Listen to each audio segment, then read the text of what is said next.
I was in a cloud engineering interview a couple of years ago. I remember being so embarrassed because I felt like this is a concept that I should have understood before going into the interview, but I really didn't. I was asked to explain the difference between scalability and elasticity and if I could diagram it out or any way to visually represent it. And I couldn't. I remember answering it, just saying a whole bunch of like buzzwords or something like that. And I remember at the end of my answer, I just thought to myself, oh boy, there's no way I'm getting this job. I didn't get the job. So yeah, now with a couple of years experience since then, let me explain it to y'all in case you ever find yourselves in this situation, right? So let's switch over to the screen. On my left side, we're going to display scalability. On the right side, we're going to display elasticity. And I'm going to show on my y-axis, I have traffic and resources, traffic in pink, resources in blue. And on my x-axis, I have time. We can say this is like 30 minutes. So it's the same time frame on both left side and the right side here, okay? So I got my pencil tool here. We'll make sure we're set to the right color and let's draw some traffic. So let's say we have some traffic like this. We have a little bit of a peak, goes back down. And then we have a bigger peak, sustains there, goes down, and then goes back down here, okay? So let's say this is traffic. These are users. These are, you have a sale or something. I don't know. Let's say you have an e-commerce app or something like that. And then your resources, which we are representing in blue. So the resources you have allocated for your infrastructure to handle the traffic, on average would probably perform around here, right? And these are sort of manual rules. Actually, it's probably going to look more so like this. Hold on. Let me grab the eraser. Just Control C that. It's probably going to look something more so like this. It's probably going to perform like here, and then, no, actually, whoops, probably going to perform like here, and then go up like here, and then probably something like this, okay? This isn't 100% accurate, like this isn't like a scientific graph or anything like that, but what I'm trying to convey here is that roughly the resources will follow the traffic via some like generic or some general rules. Like, let me grab this tool here and let's grab another color. Let's grab like a green. And you see here we have a peak here, and then we have a peak here. But at this point right here, and then at this point here. So what we end up having here is, so these are our peaks in the traffic, and suddenly this starts to go up. So here is where the infrastructure,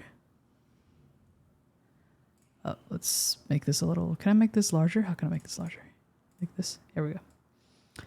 So here it could be a rule like when above 50% CPU utilization, scale out, something like that, right? So we are going to respond to an increase in traffic with this scaling rule.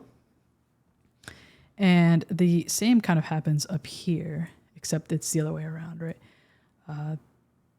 We start to notice that, actually this might be closer to here. We start to notice that the traffic is going down. So when below 50% CPU utilization, scale down, okay? Right, so you're gonna get your resources to either scale out, scale up, scale in. In this case, it should be scale in, because we're doing scale out and scale in, right? And we are, in this case, we can say that we are engineering for peaks.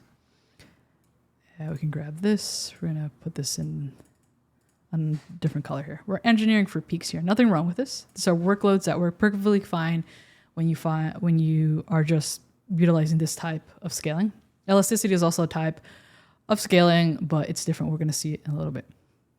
But right, you have these sort of upfront rules that you put into place. Maybe you've analyzed your traffic before, and you just know that, okay, whenever we have peaks, our resources tend to require this type of scaling behavior. So we'll define those rules up front. overall, like it can seem like a very, like you're making like assumptions and like very manual types of rules being in place. And it works, of course, for different workloads, right? But, and let me copy this exact line of traffic here, and we're going to move it over to elasticity. Actually, I'm going to switch my camera also this way. What it would look like, what our resources would look like when it comes to elasticity is, wait, no, this is pink, and then I need to grab another one that is blue.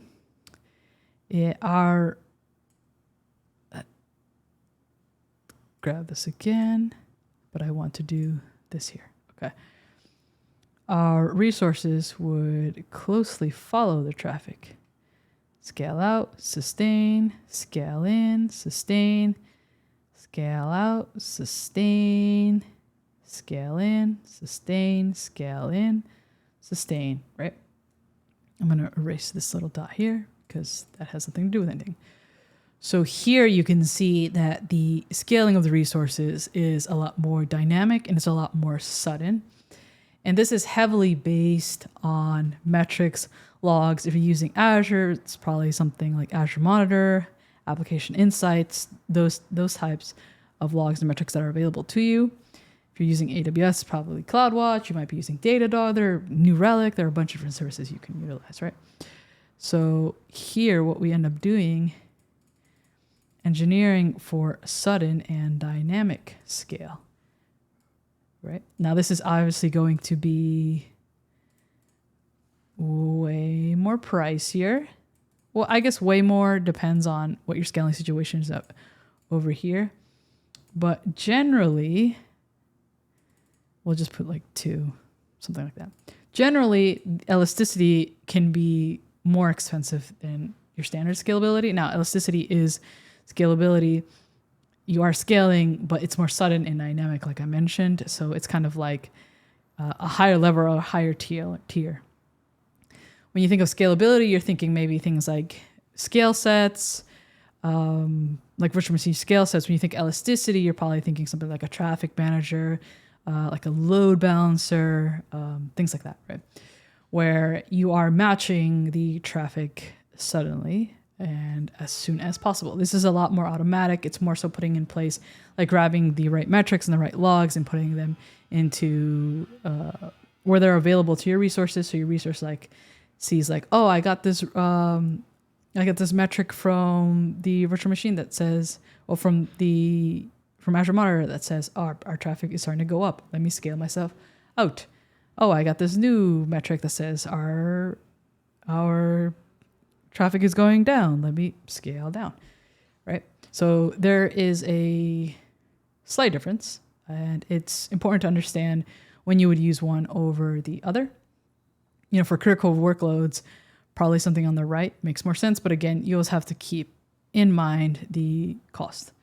As everything in cloud, like, you know, you have your pros and cons, and the cost is always going to be one of them, right? So, yeah, I hope this better explains these 2 concepts for you. I have a couple other ones that I remember doing really, really bad out that I want to make more videos on. I'm going to export this diagram and put it somewhere for y'all to be able to reference if you need to. But if there are any other concepts you want me to cover, let me know. And that's it for this video.